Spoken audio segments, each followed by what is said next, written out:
Paula Coomber here today with... Barney Cornwell from the First Responders in Keyingham. Would you like to tell me what first responders do? First responders really, we're there to add backup to the ambulance service. The idea is, with being in a rural area, the ambulance service sometimes has trouble getting to someone as fast as they would like to. So what we do is we get round there in a life-saving situation, which could be a stroke, heart attacks, etc. And we stabilise the patient before the ambulance gets there. That's the whole idea of it. So we can get in there and stabilise someone. It could be any time of the day or night. So we're trying, really and truly, we're trying to get a 24-hour service. So any time of the day or night in the area here, we can actually cover it. So are you all volunteers, aren't you? All volunteers trained by the ambulance service. All our calls, people don't actually ring us. When anybody calls 999, the ambulance service then calls us as well as they call the ambulance. So because they know that we're actually sitting on the doorstep of the people that are, you know, in a bad way. And sometimes that is a life-saving situation. So how do you get your volunteers? Well, the way we are now, word of mouth, newspapers, etc. You know, and also in the Keyingham area and Altrincham area, they've got a magazine which is a monthly magazine, and we put little articles in there asking for volunteers to come around. Most of the actual volunteers will come through the, you know, through that situation. And they are desperately needed.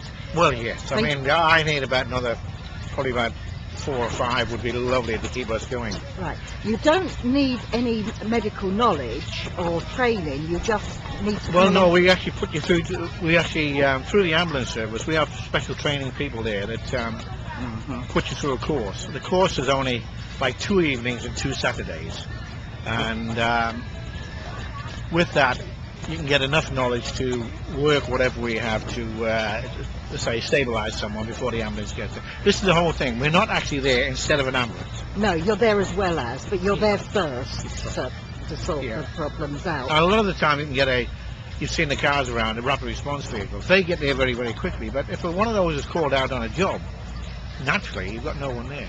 No, that's right. So, you know, in that situation, or if an ambulance can't get there for a while, the guy or the lady in the rapid response vehicle may need a hand. So again. So what you really need are car drivers then. Sorry? Do you really need car drivers to volunteer? Oh yes, we have to be over 18. The availability of a car, and they have to go through a police check. Like a CRB check? CRB check, yeah. That's right. So that's all done for them. That's done through the ambulance service. Right, and then they do this training. Do they get to go out perhaps with somebody more experienced for a few times? Well, it's very hard to do that. If you're getting called at 1 o'clock in the morning, and then you've got to... The thing is, it's every minute counts. Of course. So if you get a call at 3 o'clock in the morning, or 1 o'clock in the morning, or 10 o'clock at night even, or whatever, then it's very, very hard to say, well, I'll ring up somebody else to come and help you as well. Those actual minutes there, seconds could be... The thing is, you've got to realise, if somebody has a cardiac arrest, they deteriorate about 7 to 10% per minute. Yes, so you need to be there quickly. So, you know, you've got to really, truly, and working on those figures, within 10 to 15 minutes, that's it. Right. You know, you've got to be in there. Are you on call certain times or... Well, we try and cover 24 hours when we can, but it depends what the volunteers can do. I mean, if somebody's working full time, of course, then, I mean, if to go out and call, you might get... I mean, it's one of those things that comes in patches. You couldn't get 2 calls a night and you couldn't get 1 for a month. You know, it depends. But if you're working and you've got a call at, 2 o'clock in the morning, then it's hard if you to get up in the morning and do your own job as well.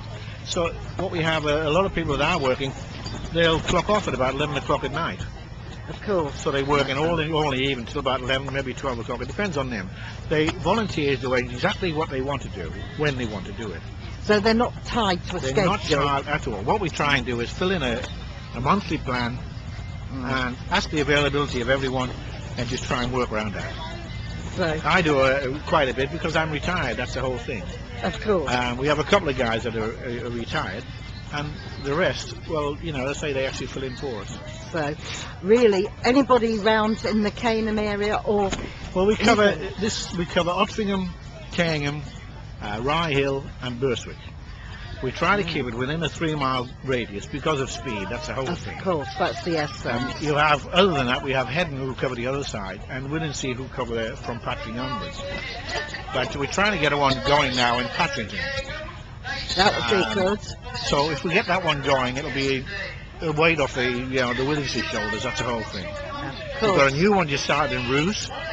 So if there's anybody in the Roos area.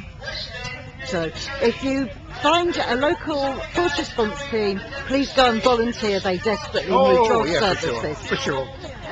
Thank you very much.